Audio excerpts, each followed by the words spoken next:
Doctor Zahid, আপনি নিশ্চয়ই খেয়াল করেছেন যে ৫ আগস্টের পরে এবং এই সরকার গঠনের পরেও গণমাধ্যমে কিছু পরিবর্তন আসছে। অনেকে বা সমালোচকরা বলেন যে মুক্ত গণমাধ্যমের পরিবেশ থাকলে এটা সম্ভব হতো না। যেমন বিভিন্ন বার্তা কক্ষে শীর্ষ পদে পরিবর্তন এসছে। বিষয়গুলোকে আপনি কিভাবে দেখেন?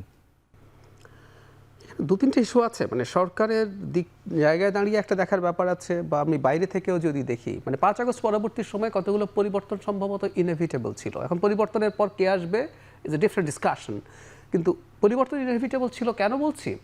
বাংলাদেশের এই যে আমরা বিউরোক্রেসির কথা বলছি, বিউরোক্রেসির সাথে আরেকটা জিনিসের মৌলিক পরিবর্তন হয়ে গিয়েছিল, সেটা হচ্ছে মিডিয়া অ্যান্ড জার্নালিজম। মানে ১৫ বছর আমি প্রায়, কিন্তু এটা আমার কাছে খুব মানে মনের মধ্যে খুবই মানে টেনশন লাগে যে তরুণ সদ্য পাশ করে জার্নালিস্ট হিসাবে যে কোনো, সেটা প্রিন্ট অথবা ইলেকট্রনিক মিডিয়ায় সে চাকরি শুরু করলো, সে যদি ২০১২, ১৩, ১৪ বা ১৪ পরে হয়, ধরুন ১৪ পরে হলো, তার এখন ১২ বছর চাকরি হয়ে গেছে, সে একটা মিড পর্যায়ে চলে যাওয়ার মতো অবস্থা। কিন্তু সে জার্নালিজম বলে কি বুঝলো? জার্নালিজম কাকে বলে সে বুঝলো? আমি বলছি না মিডিয়াগুলোর মধ্যেও কষ্ট করে কিছু ভালো কাজ করার চেষ্টা করেনি, আমি দোষও মিডিয়ার দিচ্ছি না, কিন্তু পরিস্থিতি এমন তৈরি করা হয়েছিল, প্রেক্ষাপট এমন তৈরি করে ফেলা হয়েছিল যে আসলে সেই অর্থে জার্নালিজম এবং মিডিয়া বা যা যা বুঝি সেই রকম জায়গায় ছিল না। ফলে যেটা হয়, ওই সময় শীর্ষ পদগুলোতে কম বেশি সেই ধরনের মানুষকেই অ্যাপয়েন্ট করা হয়েছিল, সো তাদের চলে যেতে হতো, এটা ফর শিওর। এটা শুধুমাত্র খেয়াল করুন, ওইটা ৫ আগস্টের পরে তার আসলে জনগণ মাঠে ছিল, একটা সরকারও ছিল না শুরুর দিকে, তারপর সরকার আসলো, সরকারও তার জায়গা থেকে যখন দায়িত্ব নিল, তখনকার কিছু পদায়ন নিয়ে আপনি এবার বলতে পারেন যে সেটা কিভাবে হয়েছে, এবং সেটা যারা হয়েছে, আমি এটাও বলতে প্রস্তুত আছি যে কার পলিটিক্যাল অ্যালাইনমেন্ট বা ইডিওলজিক্যাল অবস্থান কি, আমার কাছে সেটাও খুব মেজর ইস্যু না। ইস্যুটা হচ্ছে তিনি প্রফেশনাল কিনা। মানে আমরা আসলে মিডিয়ার কাছ থেকে, আমি নাগরিক হিসেবে বলছি, যেটা চাই সেটা হচ্ছে একটা মিডিয়া তার যে রোল প্লে করার কথা, এবং মিডিয়ার পলিটিক্যাল অ্যালাইনমেন্টও থাকতে পারে, সেটাও সমস্যা নেই, কিন্তু আমি বারবার বলছি আপনি এমন কিছু করছেন কিনা যেটা আদতে আপনি ডিপেন্ড করছেন মিস ইনফরমেশন বা ডিসইনফরমেশনের মতো ইস্যুতে।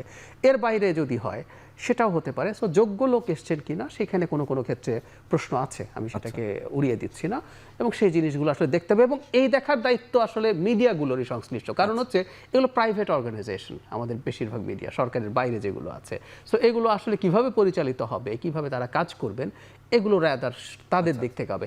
যেটা দেখার ব্যাপার, সেটার ব্যাপারে আমি শোরগোল চাই।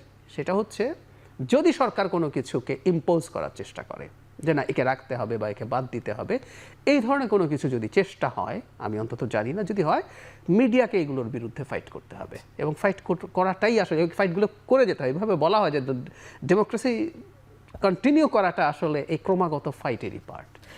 একটা প্রসঙ্গক্রমে যে আরেকটি বিষয়, সেটি যে কিছু সাংবাদিক বা গণমাধ্যম কর্মী অন্তরীণ বা কারারুদ্ধ হয়েছেন ৫ আগস্টের পরে, তাদের আইনি প্রক্রিয়া বা জামিন পাওয়ার বিষয়ে আপনার কোনো বক্তব্য আছে কিনা? কেননা অনেক আন্তর্জাতিক সংগঠন, কমিটি টু প্রোটেক্ট জার্নালিস্ট বা এই জাতীয় অনেক সংগঠন, তাদের এইসব ইস্যুতে তারা বক্তব্য দিয়েছেন।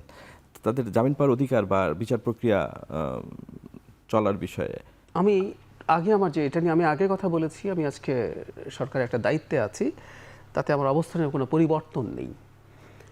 এনাদের সবাই মামলাগুলোর সুনির্দিষ্ট অগ্রগতি জানা যায় না, শুধু অগ্রগতিও তাদেরকে মানে হত্যা মামলা দেয়া হয়েছে।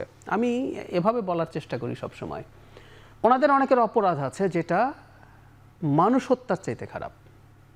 আপনি যখন একটা ফ্যাসিস্ট বা একটা মাফিয়াকে, শেখ হাসিনা শেষের দিকে মাফিয়া হয়ে গেছে, তার পক্ষে বয়ান তৈরি করেন, ইন মাই কনসিডারেশন সেটা হত্যার চাইতে খারাপ জিনিস। কিন্তু ফ্যাক্ট হচ্ছে যিনি হত্যা করেন না তাকে আপনি হত্যা মামলায় তো আসলে দিতে পারেন না, এটা ফ্যাক্ট, এই ফ্যাক্ট থাকেই আসলে। সুতরাং এই সমালোচনাগুলো আগে আমরা করেছি, আমরা এখনও করছি। তাদের অন্য কোনো অপরাধের বিচার হওয়া উচিত। তাদের এই যে অপরাধগুলো আছে যেগুলোর কথা বলা হচ্ছে, এগুলোর মাধ্যমে রাদার বিচার প্রক্রিয়া আসলে প্রশ্নবিদ্ধ হয়। তো এখন বিচারিক একটা প্রসেস আছে, এখন সরকারের দিক থেকেও এই চেষ্টা বা এই চিন্তা আসলে আছে যে সেখানে তারা কিছু করার চেষ্টা করবে তাদের জায়গা থেকে। কিন্তু আবার বলছি পুরোটা তো বিচারিক প্রক্রিয়ার মাধ্যমে হতে হবে।